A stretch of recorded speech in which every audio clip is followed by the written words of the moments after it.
Maybe on second thought for my photo, I just put up a Tabata Songs cover of you with your abs as my, at least to get the conversation rolling, Yeah.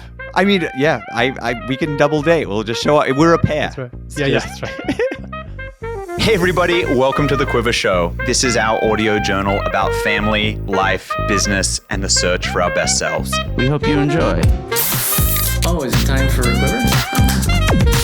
G'day and welcome back to the Quivr Show. I am your host, Ash Crawford. Today we meet Jay Driscoll, one of the founders of Tabata Songs. And we hear about how Jay has combined his passion for fitness and for music in growing a brand that helps people work out anytime, anywhere. Tabata Songs has grown into one of the largest streaming music workout playlists, as well as having a YouTube with over 1 million subscribers. I hope you enjoy this conversation with Jay as much as I did. Hello, good morning, Jay. Hey, Ash, how we doing? I'm doing awesome. Good to see you. Good to see you. It's been a little while. It has. I feel like we chat a fair amount these days. We don't see each other in person as much now that you're down in sunny Connecticut. But yeah. Little change of pace. Don't see you quite as much. Good to hear your voice and see you on the screen here. I know. This is cool. This is modern technology. Yeah, no kidding. For someone like yourself who is very well versed in recording equipment and whatnot, I'm starting to get a little glimpse into your world of what it is like to put on a production or a show or to edit through audio and video like you do. Sure. Isn't it crazy all the little things, the rabbit holes you can dive into? It really, it's like Mukunda and I started this podcast and we had an app on our phone and we hit record and we're sitting around it. And I have some mics and we've got some lights and headphones usually. And I'm just like, wow, this can go from here to $1 million studio, and I can see how quickly it can. Yeah, how quickly you can rack up the credit card bills, and especially once you get into video, right? When you're getting into video and editing, and it's just kind of endless. You have to decide, at what point do I stop? I guess. Right. Yeah, I think that we found our little sweet spot. I think a couple of good microphones, and if we can get some decent video here, we're pretty happy about it. Cool. Well, it looks and sounds great, man. Awesome. Yeah, in the Quivr studio, which doubles as our office, and it's nice and cozy in here on a rainy day. Yeah, it looks great in there. All right. Well, I like to kick this off with a question that I haven't heard on another podcast. Now, I know that you have a beautiful wife and a couple of kids, but if you did have to write an online dating profile for yourself, how would you describe Jay? That's a great question. I was just with a friend who was, swiping through, I don't even know what app, or I'm thankful to have totally missed that because I met my wife before all the dating apps. But I was just saying, I'm so happy I've never even had to think about that. And here you are making me think about that. What would I say? I guess I think I would actually try to shoot low so I could over deliver rather than shooting high and under deliver. So I think I'd put up, first of all, like probably a relatively terrible picture of myself. So when she saw me, she'd be like, wow, you're better looking than I, because I don't want the opposite, And I'd probably keep it pretty simple of the things I like to do. I like to get outside. I like to kayak. I like to hike and trail run, mountain bike, and I like to look at the water. And I love being creative. So I think that's probably what I'd throw in there, as boring as that may be. But yeah, I think I'd want to over deliver. I love that. It's always so interesting how people answer that question, right? Like the way that you even think about starting to answer it, like very literally or the more esoterically. It's been really fun.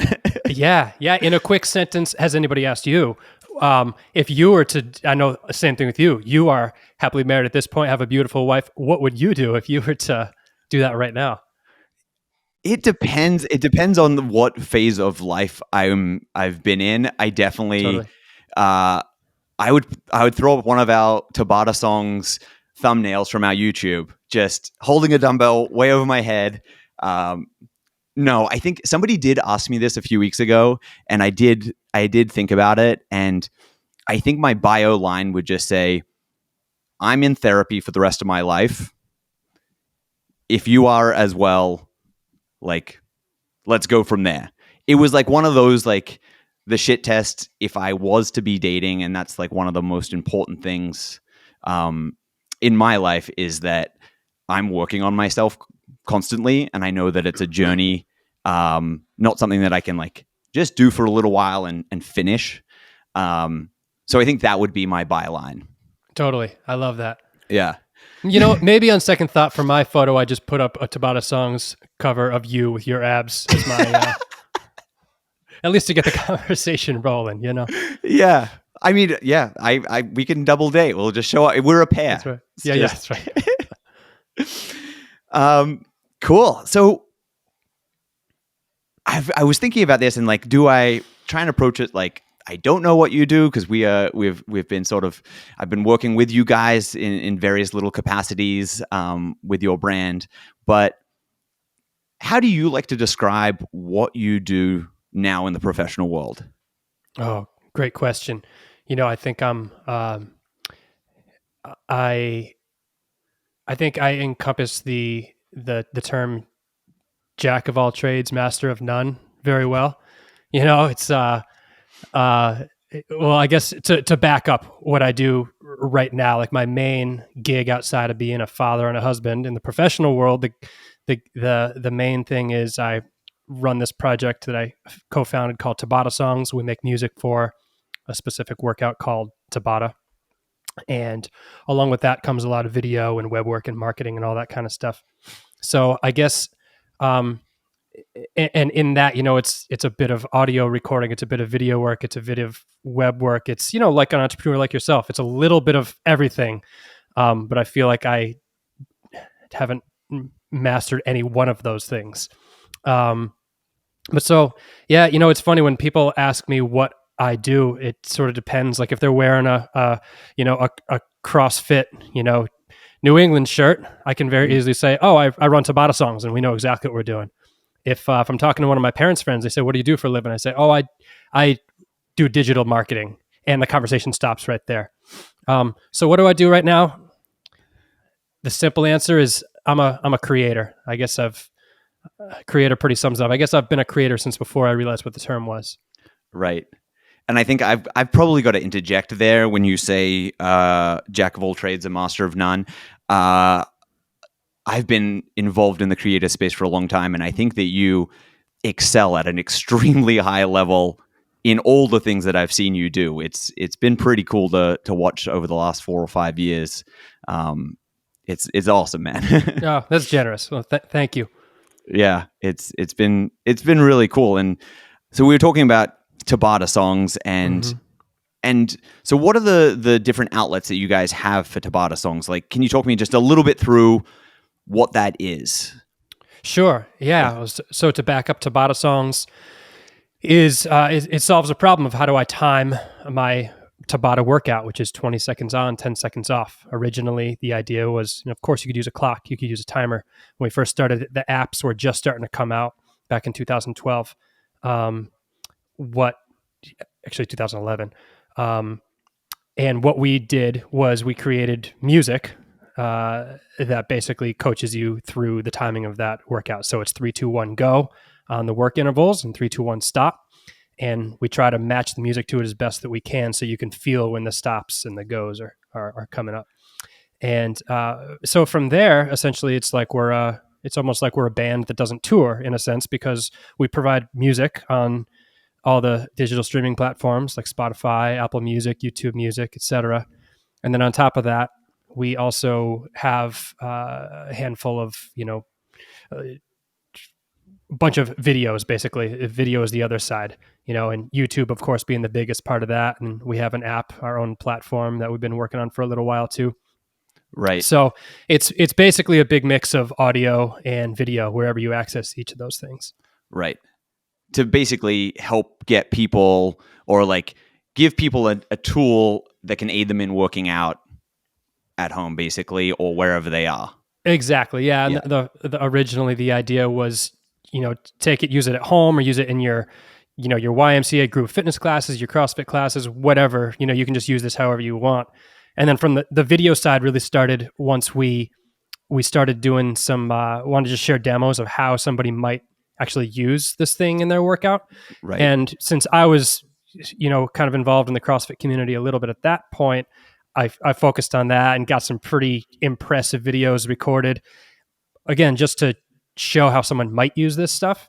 Right. And those generated a good amount of engagement.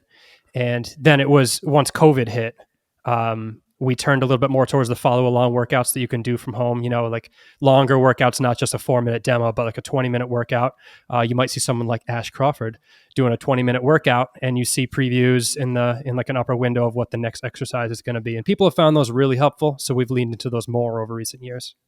Yeah. And we'll try and maybe we'll even try and drop some of those into the video. And this might be shooting myself in the foot a little bit. I think for about the first year that you and I knew each other, and probably after listening to quite a few of the Tabata song workouts, like following along doing it, I didn't realize that they were your own versions of each song.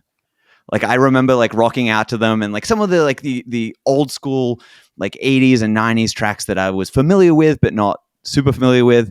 I was like, oh, this is fucking awesome. And then came to realize that you guys were recording that, or you've got various musicians locally and around the world that do that. Totally. Yeah. And I think that's something we forget to kind of drive home, because maybe we take that for granted as musicians. But for anyone listening that might not be familiar with it, maybe a good example is the Eye of the Tiger, song Eye of the Tiger, the Rocky song Eye of the Tiger by Survivor. So we do a lot of covers of basically a Tabata version of classic or pop songs. And I think it's easy to assume that we just maybe take the original recording and, throw it into an editing software and move things around or something. But that actually, first of all, that would be totally illegal. And as a creative, I couldn't. So, Right. The whole fun of this, we like creating music. So the whole idea here is we actually have a video of that particular song, because we thought we should sort of showcase this a little bit of how these songs come together. So yeah, when you hear, again, Eye of the Tiger, for example, you'll hear me playing guitar, Wayno, my partner in crime with Tabata Songs, playing piano. And we're often hiring musicians, whether it's locally, tends to be more vocalists locally, and then all sorts of different, whether it's a percussion player in Spain or a guitarist in Ukraine. That video actually gives a visual of how this all comes together. We have someone singing in California. We have some people playing strings, like a string quartet out in it's kind of all over the world, and to see it come together, I think is pretty cool. So yes, we do recreate every bit of music that you hear in those songs. Yeah, that was really cool to find out. And I think that I've done some of these follow along video workouts with you guys on YouTube, and every time I'm like showing it to somebody or describing that part of what I do, I'm always like, this isn't the original. Like, this is these guys re-recording it. And then it like blows their mind. They're like, wait, oh, that makes sense. Cause sometimes, like, I don't know, do you change the tempo or add in like, yeah. Yeah. And we'll add in, we try to really keep it's a fine balance of trying to keep it as close to the original to a certain extent, because right. When we hear a cover song is, when someone's playing like a redo of someone else's song. Right. When we hear a cover song, we want it to be close enough to the original that we feel like we know the song, but not so far out and weird that it feels like a completely different song. And we walk that fine balance of like, we want this to sound like the original song, but we want to give it our own feel. We can't have it be too close or too far away. So it's a fun little challenge. You obviously, you pour your heart and soul into Tabata Songs. What's your hope for it as a brand and what you do? Like, what would you love to see its impact be? I love the idea that we're able to create something that motivates and helps people to move and hit their own goals, whatever those may be, in terms of being active. Um, Looking back a few years, Wayno, my co-founder, and I were touring musicians, and we're that time really putting our heart and soul into our original music in our band at the time. Original songs, and really getting a lot from seeing an audience singing along with our songs at a show, for example. Mm. And what's interesting is we put so much effort into that for so many years, and then this totally wacky project came out of nowhere out of just like a necessity of like, oh, we should make something better than just a timer or looking at our watch while we're running a Tabata workout. And to see how many people around the world actually use it. No one's listening to Tabata songs just for fun. Like, it's not like it just comes on and they keep it on and just like, oh, I'll jam to this until the next song is on. Nobody listens to it unless they're actively like, all right, I'm putting this on because it's going to help me run or do squats or do burpees or whatever that may be. And we know how hard it is for any one of us to get up in the morning and go for a run or do push-ups or whatever that thing may be that we're trying to do with our activity. And to know that this actually helps people do that is a really cool thing that I don't think that I could have expected to get that feel. It's not something that a lot of musicians get to experience, I guess, Yeah. No, absolutely. Do you, off the top of your head, have any idea of some of the reach or any of the stats of Tabata Songs? Yeah, well, some of the the quick, easy vanity numbers are like YouTube. We now are over 1 million subscribers, which is mind blowing to me, and only less than 10% of our following is in the United States on YouTube and on Spotify. So it gives you a sense of how kind of internationally this has spread. Yeah, it's such a cool thing, and I love that the stat or like the idea that any views or downloads or streams that you're getting, like you said, it's not people just listening to it in their car on their commute. It's like, if there's a stream happening, somebody was trying to make themselves a little bit better. They were out there getting their steps in, they were doing sit-ups, they were whatever that was. So like, that Totally. just must be like, if you see like 2 million hours streamed or something over an amount of years, like, I don't know what the numbers are, but I think that they're up there. That is cool. I remember some stat that Spotify gave us, and we should fact check that I have my numbers right here afterward. But we can. It was something along the lines of, in the past year, if you were to add up all the hours streamed, it would go back before the Declaration of Independence was written. Wow. So like that gives you a sense of like how many hours this totals up to. Or the other day, I know we had 200,000 streams on Spotify. And again, each one of those streams is not somebody passively listening. It's somebody actively following along to do their workout. And so it's a really cool feeling. Yeah. I get a lot out of it myself, whether I'm using them for working out, or honestly, like, I see a lot of the videos that people put on social media, and they tag me because I might have been in that video that they're working out to, and it's just mostly international. Like, it'll be somebody from Brazil or somebody in the Philippines, and it's just like, oh, this is every corner of the globe, and that's just, I don't know. Fitness is a big part of my life, so it's really cool that I don't think that they're listening along because of me, but the fact that I can see some of these people's engagement and that they're doing it every Friday or whatever it is, it's really cool. They certainly may be working out along because of you. Right. And I gotta take issue with, I do actually listen to Sweetness, the Tabata Songs, when I'm not working out, because it is on my my phone's playlist, and so when I get in my car, it starts to play, and I usually listen. I usually listen to a few minutes of it before I realize that I'm not working out. But that's great. It's funny. Whenever I get in my car, of course, whatever you last been listening pops up, and I'm often, going through Tabata, listening to a new one before we put it out or whatever it may be. So I think my kids will probably forever remember anytime they hear that, welcome to Tabata, they're always going to remember like getting in dad's car and it's turned up all the way because he was referencing a mix or something like that. Bring them right back to getting in their car seats. Well, I'm glad you listened just for fun, Ash. That's all. I might be the only one. What do you do to unwind, or a guilty pleasure of yours, Jay? My main gig is I'm a dad of 2 little boys. So we have a lot of fun, more than anything, getting outside or, building. Both my kids love creating stuff just as I do. Building forts in the yard or in the woods, picking berries, picking apples has been big the past few weeks. I like getting outside and, we live pretty close to the water down here, so I can get out on a kayak or do some mountain biking, some hiking, some trail running. That's pretty much my thing. If I'm not just zoning out, playing guitar, the same 4 chords round and round and round. Are either of them musically inclined at all? Have they shown some interest? Have you started some?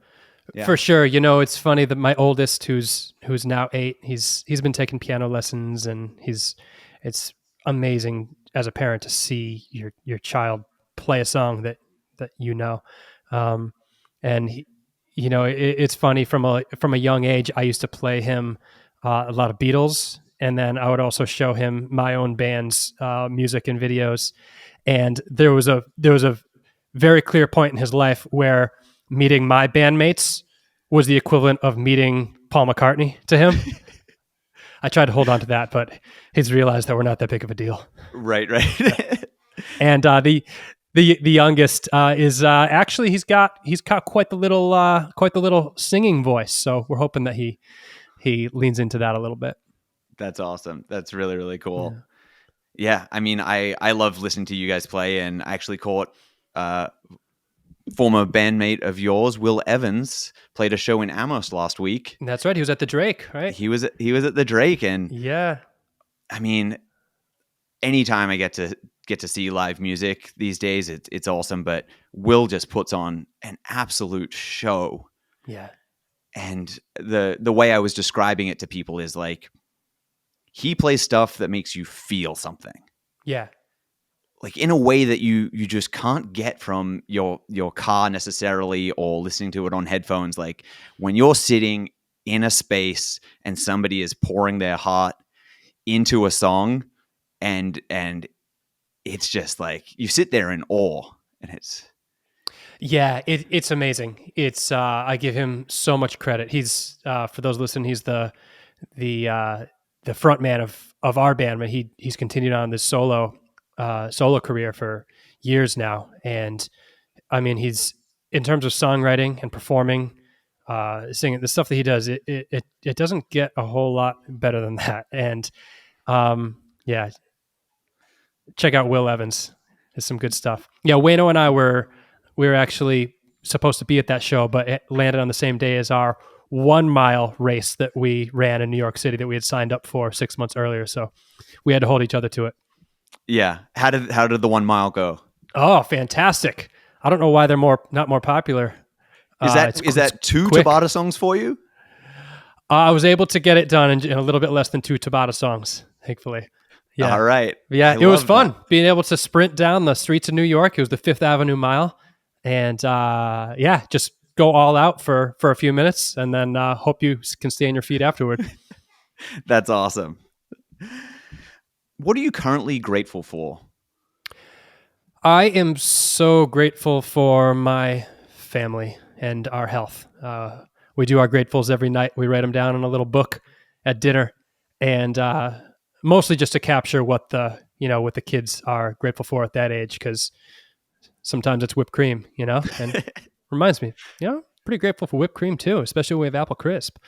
I'm so grateful for my family and our health. I have some extended family going through some health issues at the moment, and those times come out and just remind you, like, man, we have it so good right now. Almost so grateful for it that I get worried. I'm just so thankful for everything that we have right now. Yeah.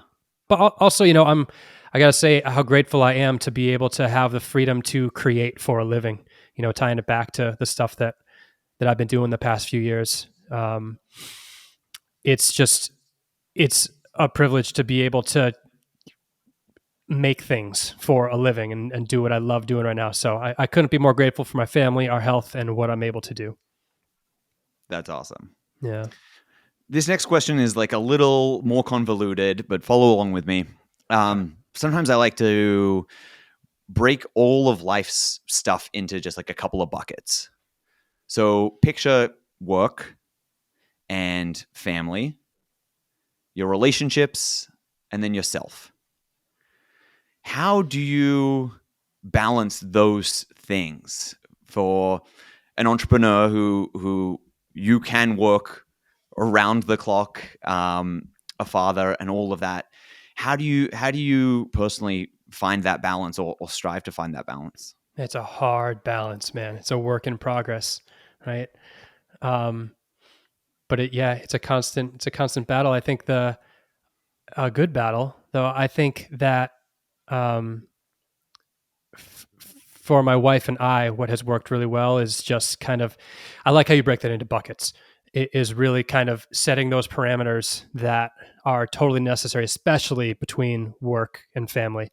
Like you said, as an entrepreneur, I could work 24/7 and just the more I work, the more obsessed I get, the more I want to work. But to have these really simple cutoffs, like, the days when I go and pick up the kids from school, I'm done working. There's nothing else to do. I'm not gonna return and, dive back into what I think I need to do, because there'll be plenty of time tomorrow. Right. But then with that said too, it's easy to forget about yourself when it comes to your physical and your mental health. So that's another thing my wife and I have just said. It's not just like, are you working out today? It's like, what time are you working out or going for a walk today so we can make this work? Sort of a promise that we've made to each other, which kind of without even realizing it, I guess. But I think one thing I've been thinking about lately is my brother talks about the balance as, I think he got this from Ben Bergeron, someone that we look up to a lot, looking at it as like a Frisbee, right? There's like, you have a bucket on each end of the Frisbee, and picture like trying to balance that Frisbee. So it's not so much a seesaw. It's not just one thing or another. It's like infinite things around that Frisbee, right? And so how can it's never going to be totally flat, but how can you give just enough on this side before needing to go back over to this side and then back over to the other side? And I like that analogy a lot, because you never can give 100% of yourself to any one of those things at any given time. You have to compartmentalize it. And so I like the buckets.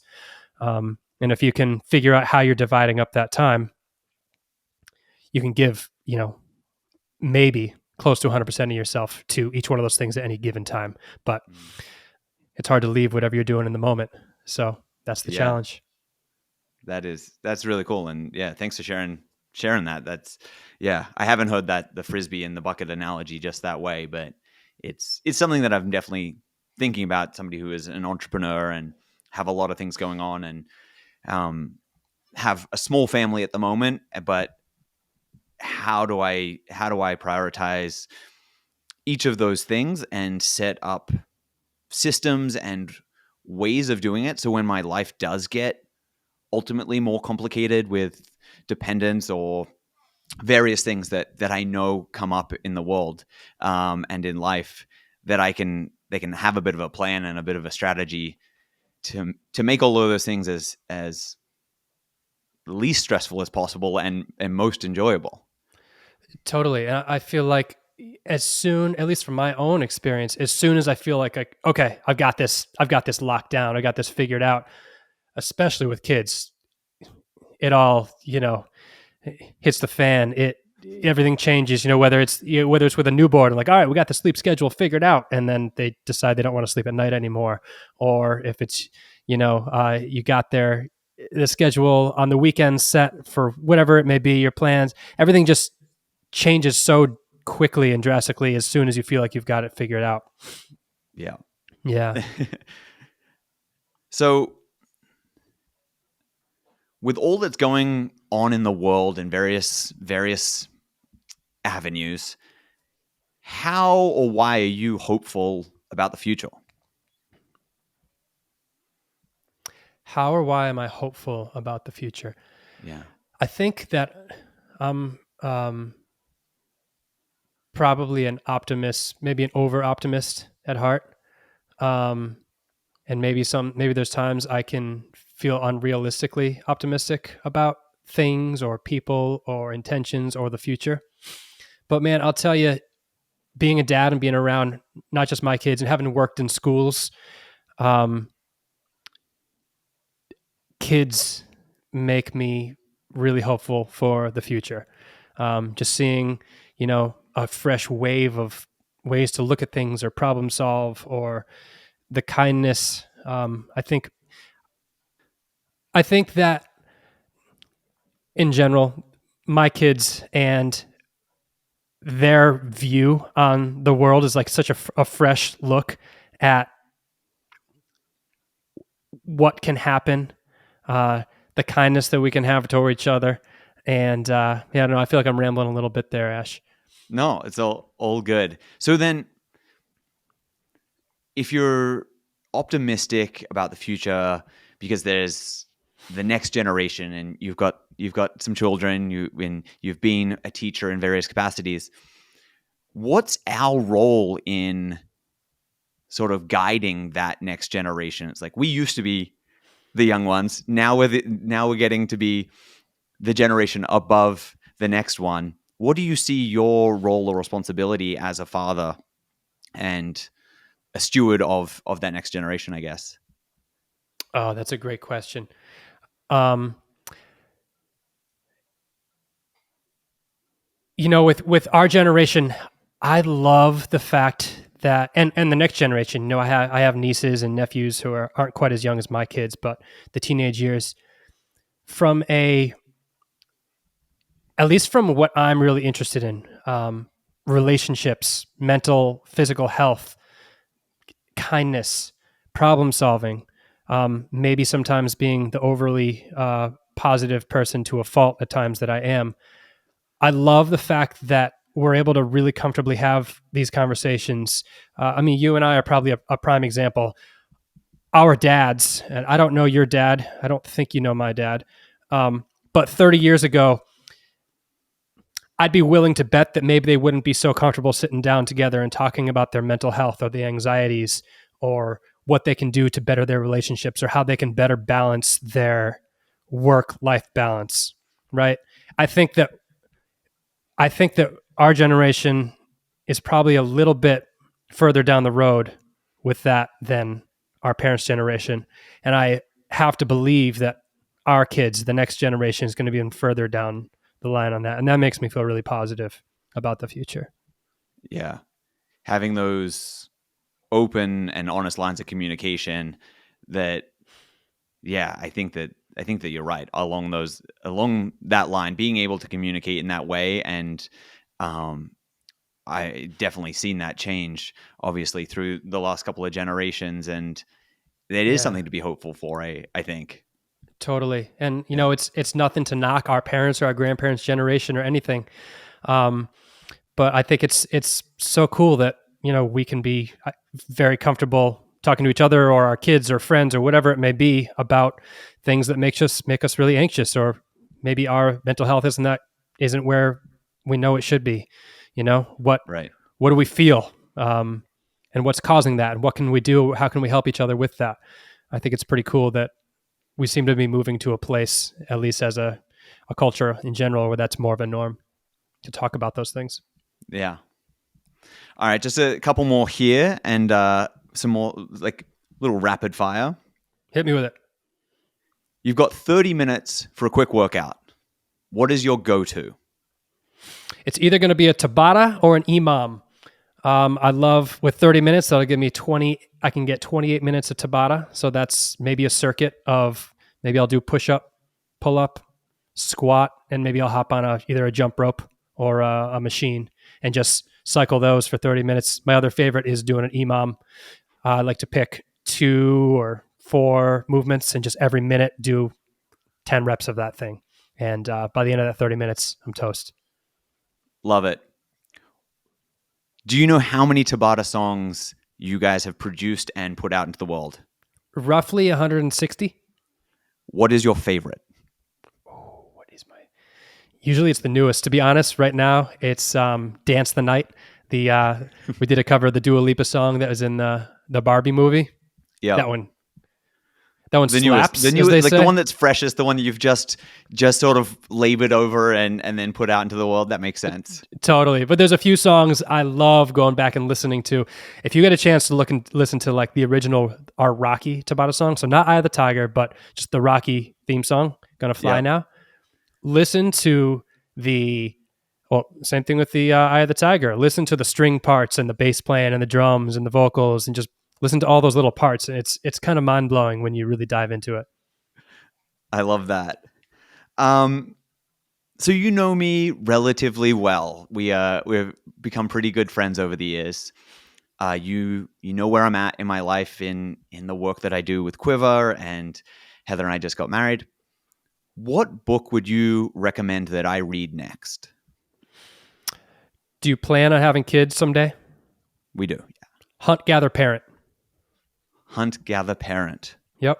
Can't recommend enough. I wish that I read it sooner as a parent, maybe even before I was a parent, without going into a long-winded answer. It just kind of takes a look at how people around the world parent outside of the United States. And it's really eye-opening to the strange norms and the stresses that we put on ourselves unnecessarily. So I'd highly recommend Hunt, Gather, Parent. Since you recommended this book to me, Outlive by Dr. Peter Attia, I wouldn't recommend it to you. I appreciate you recommending that to me. I flew through it, and I've already bought it for 2 people in my life who I think would appreciate it. So that would be the other one that I'd recommend to a lot of others. Yeah, that's awesome. It's something that I started to do long before the podcast. Was during the pandemic, I wanted a way to reach out and reconnect with some of my good friends. They're in Australia or England or the West Coast. And I was really thinking, how can I connect beyond just a bit of a phone call or a text? And what I came to was that people find kinship and familiarity between shared knowledge and not only shared experiences, but shared understanding of concepts. Oh, yeah. And so I came up with this idea to ask my close friends, for where I'm at in life, what would you recommend for me right now? And I respect your opinion, and I'm going to take that on board. And once I read that, I can then connect with you on what that was like for me. And I found it so rewarding, and it's really cool that I get to continue that with this. Yeah, I love that. I think the one other book that comes to mind for where you are in life, as far as my understanding, would be a book that my wife asked me to read, because we're both educators. The book is called Permission to Feel. And without getting too deep into that one, the idea behind that is we have all these emotions. We're all always feeling something, right? And we are actually innately really bad at recognizing what we're feeling. We may just recognize it as good or bad. Whether it's jealousy, disappointment, sadness, that tends to just come through as anger for a lot of us. Where if we can really identify what we're like, I'm feeling disappointed because this happened. And if we can identify that, we can navigate those feelings and those emotions, the outcome and actions and decisions that come out of it so much easier. And so as a spouse and as a parent and as a friend, I think that's a really important one to read. Awesome. I will look into that, because that the type of therapy that I've been in for the past 6 years maybe is called IFS, internal family systems. And it's just a way of looking inside, and there's different philosophies on ways to work on your mental health and self. And IFS was just something that really resonated with me. And what we talk about in that is different paths of us. So there is a whole and a self, and that is bigger than my physical being. And then it is also made up of parts that arise for various instances and circumstances, a lot of the time during early childhood or instances of trauma. So then parts have a voice or wants or beliefs or things that they're trying to protect. Ultimately, their parts are there to protect, or they think that they're protecting yourself. Sure. So when you bring up the permission to feel and accurately describing the emotions that we feel, I start to think of part of me feels envious, and so that's what the discerning that I'm not angry or disappointed. Like I'm just myself. But there is part of me, and that could be a large part, that could be a small part. It can be all shapes and sizes and take various forms. But getting to know each of those parts and what they are feeling, and being able to sit with them or accurately describe what's going on, and then being able to listen to them and then unburden them is the ultimate goal of the IFS therapy. That's so interesting. That's totally new to me, but I love that. And I think particularly the piece of it that's like, this is a part of me. A part of me wants to, I mean, we think about that without, I guess, diving into it too deep. Like, part of me wants to do this, but part of me wants that, and I think that's really a cool thing to dive into. I'd be interested to learn more about it. Yeah, and it's something that I'm very familiar with, but I'm not. I wouldn't recommend myself articulately describing the landscape of it, but it's something I would love to get somebody who is an expert on IFS to sort of talk me through a conversation about it, because like anything, it's not for everybody, but I've tried lots and lots of different ways of thinking and viewing my internal system, and this was just one that really resonated with me and gave me a language to describe. Because like you touched on, it's like part of me wants ice cream and part of me wants to have a 6-pack, and like that's not me, but like there's two parts, and a lot of the time they have opposing interests, and sometimes there's more than just two parts, and so giving them space to be heard has been really helpful for me. So yeah, it makes me think a lot of like, 'cause I went back to school for counseling, and it's like, just because maybe I or you don't approve of a choice you make doesn't mean that we don't approve of you, right? Right. And it's a part of you. It was an outcome of a piece of emotion in there somewhere, right? Yeah. So I think that's really interesting. I like that, Ash. Especially if it's if the emotion is charged in sort of a triggered or angry or negative way, that's not coming from a place of self. So if there's something that bothers you or is annoying in any kind of circumstance, being able to take a little step back and be like, okay, why? Who is upset in this system here? And can I hear them out? And why? Why are they upset about this? Right. Right. Which you get to learn a lot about yourself, which is a fascinating subject. Yeah, for sure. Yeah. Awesome. Well, I don't think I've got any other questions. It seems like a kind of a great place to leave this conversation. Do you have any questions for me, Jay? We don't get to catch up too often. I want to know what book. Here I am. All right. I am, I'm almost 40. I've got a couple kids. This is you looking maybe forward a little bit. Are there any books that you recommend to me at this point besides Outlive? That was a pretty timely one. There is one book that I just absolutely love, and this is not to try and improve yourself, or I do a lot of that reading, and I know that you work on yourself a lot. But the book Shogun by James Clavell is historic fiction about 1600s Japan.